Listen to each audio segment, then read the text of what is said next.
Turi mu minsi 100 yo kwibuka jenoside yakorewe abatutsi muri 1994. Bigenda bite iyo umuntu yibwira ko isi n'ibiyuzuye ari ibye? Hari isomo rikomeye dukura muri jenoside yakorewe abatutsi mu Rwanda mu 1994. Kuko inyamaswa zose zo mu ishyamba ari izanjye, n'inka z'ibirarashyamba zo ku misozi igihumbi, nzinyoni n'ibisiga byose, isi n'ibiyuzuye ni ibyanjye.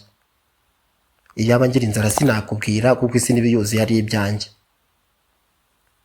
Ni ko Uwiteka avugira mu kanwa k'umunyezaburi, igice cya 50 umurongo wa 10 kugera wa 12. Aya ni amagambo agaragaza imbaraga n'ubutware bw'Imana. Ariko bigenda bite iyo umuntu wa wundi w'inyama n'amaraso atangiye kwibwira ko ari we nyiri ibintu? Ubuzima ko tuzi neza yuko burangwa no gukora, abantu bagatutubikana iby'uyi minsi yose kugira ngo baronke umukati wo kubatunga. Iby'isi byose byaje kuba iby'igice kimwe cy'abantu runaka ryari, byanyuze mu zihe nzira, byemejwe nande, kubera iyihe mpamvu? Iyi ni Isaac Inspire TV. Nkunda cyane iyo tuganira tukungurana, kandi byaba byiza tukigira ku mateka. Reka tujyane mu kiganiro. Muri jenoside yakorewe abatutsi mu 1994, abantu bamwe biganjemo urubyiruko bahubukiye mu gutsemba ubwoko Tutsi. Bashukwa yuko bazabohoza ibyabo byose, bakabitunga batekanye, bakabirya baryohewe nta gihunga, badahagazwe hejuru n'umuntu uwo ari we wese, kuko bazaba barabacuze inkumbi kera cyane. Nyamara burya udakora ntakarye, niko inyandiko imbwira. Gukora nibyo, urubyiruko rukwiye kwibutswa iteka ryose gukora ibyiza, kandi bagakora ibyiza badacogora. Nyamara hari igihe urubyiruko rubeshywa yuko gucura inkumbi byabaye umurimo ukwiye. Gusa burya nutabona yanakabakaba. Ni kuva ryari kudakora byahawe umugisha n'abantu bazima? Kurera amaboko ukarega ibondo, ugashyira amaboko mu mifuka ukirirwa wicaye aho ngaho, ubundi byabaye umuco w'abantu mu buhe mwaka? Uretse inyangabirama wenda hari, ariko ubusanzwe gututubikana ko mu maso yawe nibyo bizaguhesha umukati iminsi yose. Hanze y'ibi ni ukumena amaraso atariho urubanza, kandi iyo bitinze Imana irahora, kuko Imana niyo nyiri biremwa, Imana niyo nyiri abantu. Nubwo umuntu yababarira ka gihumbi, akanatanga imbabazi wenda ku batazimwatse, ngo wenda ijisho ridahorerwa irindi, ibi nabyo ni byiza. Nyamara nyuma ya byose hari nyirabantu mwenyewe, ibitabo bibumbuwe, amaraso yose atariho urubanza azaza, kandi rwose ibintu bizasubirwamo neza, bitarimo kumwamwanya uko ariko kose. Ngombwa ni kimwe, mbere yo kwihana ku bahemukiwe, kwihana kuri nyiri biremwa burya nibyo ngombwa cyane. Bitabaye ibyo, ndakubwiza ukuri kose, nta makiriro yawe wasanga, kuko amaraso atariho urubanza si ikintu. Uziyumanganya nk'uwagenze neza, wange gusubiza iby'abandi wangije, wishira imibiri idashyinguye neza, bizakugira igicibwa mu maso ya Data, kandi umutima niwe uzagushinja mbere y'abandi. Kuko inyamaswa zose zo mu ishyamba ni izanjye, n'inka z'ibirarashyamba zo ku misozi igihumbi, n'inyoni n'ibisiga byose, isi n'ibiyuzuye ni ibyanjye, no Uwiteka avuga. Uyu munsi tugiye kuganira ku gitekerezo gikomeye cyane. Iyo umuntu yumvise ko ari nyiri byose, ubundi bishobora kumuviramo iki? Ubusanzwe umuntu ni umushyitsi ku isi. Ubyemera utabyemera ni uko byubatse. Nta muntu wakagombye kumva yuko ari hejuru y'abandi bantu. Ibi bitwigisha guca bugufi no kubaha ubuzima bw'abandi bantu. Ariko kandi amateka atwereka ko hari igihe abantu batabyumvise muri iyi njyana, babyumvise ukundi.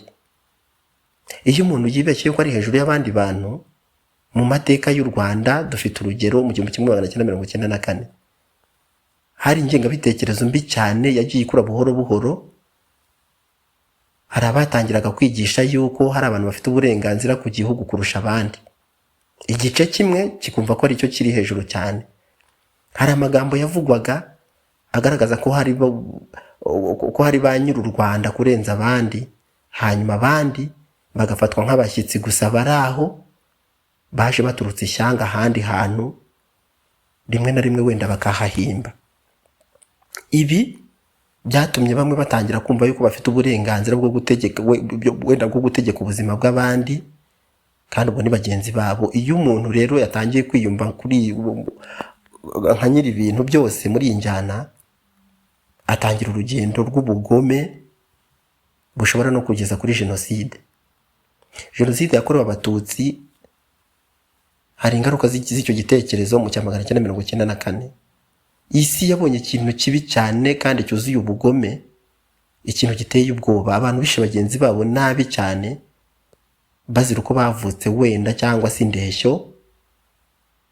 Impamvu zabaga ari nyinshi, abazize imitungo, abazize amashuri, impamvu burya inganururo. Jenoside yakorewe Abatutsi yahitanye abarenga miliyoni, kandi ibi byose bikorwa izuba ryaka inzora. Amahanga arebera, igihugu gicura umuborogo. Hari amagambo yavugwaga agaragaza ko bamwe bumvaga ari ba nyiri u Rwanda kurusha abandi, ngo iby'isi byose ni iby'abahutu. Ni imwe mu mvugo zakoreshejwe mu kwigisha no gukwirakwiza ingengabitekerezo y'urwango n'ivangura, cyane cyane mu gihe cya politiki mbi yabaga yashyize imbere gucamo abantu ibice, aho gushyira imbere wenda nka gahunda ya ndi umunyarwanda. Mu by'ukuri iyi mvugo yakoreshwaga mu buryo bwo kwigisha abahutu ko bafite uburenganzira bwihariye ku gihugu ndetse n'umutungo kamere wacyo, gutesha agaciro Abatutsi mu buryo bwose no kubereka yuko batagomba kugira uburenganzira bungana n'ubw'abandi, gutera abantu kumva yuko gufata iby'abandi cyangwa se kubambura ari ibintu bisanzwe nta kigoye, wenda batekereza ko nta n'ingaruka zaza nyuma y'aho ngaho. Nyamara ibi byaje kugira uruhare rukomeye cyane mu gutegura no gushyira mu bikorwa jenoside yakorewe Abatutsi mu mwaka w'1994. Amagambo nk'aya ashobora guhindura imitekerereze y'abantu buhoro buhoro mu kwigisha urubyiruko nabi.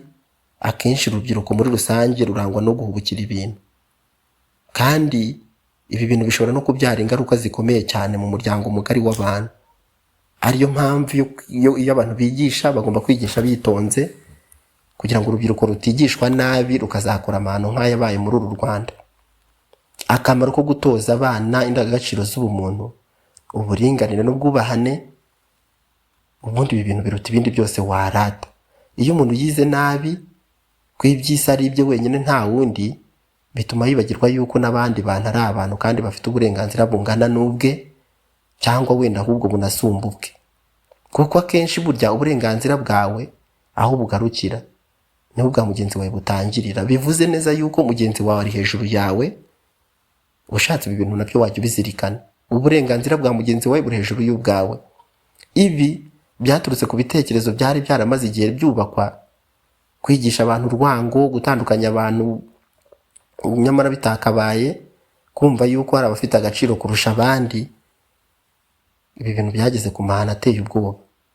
Iyo umuntu yumvise ko ari nyiri byose, ashobora no kumva ko ubuzima bw'abandi ntacyo bumaze ndetse bufiteho ubugenzuzi, yemerewe kubugenzura uko ashaka kose, nyamara ubuzima hari ubutanga. Hari isomo rero rikomeye dukura muri iki kintu. Ubundi niki twakwigira muri ibi bintu? Nta muntu uri hejuru y'undi.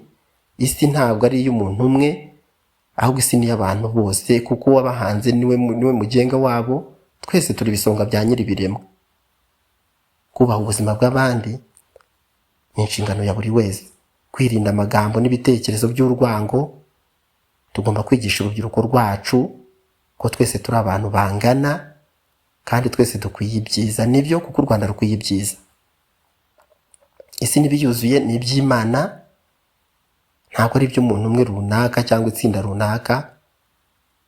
Niba hari iby'amateka twigisha, nuko kwishyira hejuru y'abandi bantu bishobora guteza ibibazo bikomeye cyane mu muryango mugari w'abantu. Nyamara ubumuntu nibwo bukwiye kuranga umuryango mugari w'abantu, kugira ngo babeho buzuzanya, kandi abantu muri rusange barakeneranye. Ushobora kuba iyi video yagufashije muri rusange. Ushatse wakanda like, wakora subscribe kuri uyu muyoboro Isaac Inspire TV. Iyi video ushobora kuyisangiza abandi bantu nabo bakabaho biga. Ujye mu mwanya wa comment ugasigamo igitekerezo cyawe, ni byiza. reka ngire rero nsoze mbashimira cyane abakunzi bacu, ibiganiro nk'iki nakagaruka, ndabakunda cyane.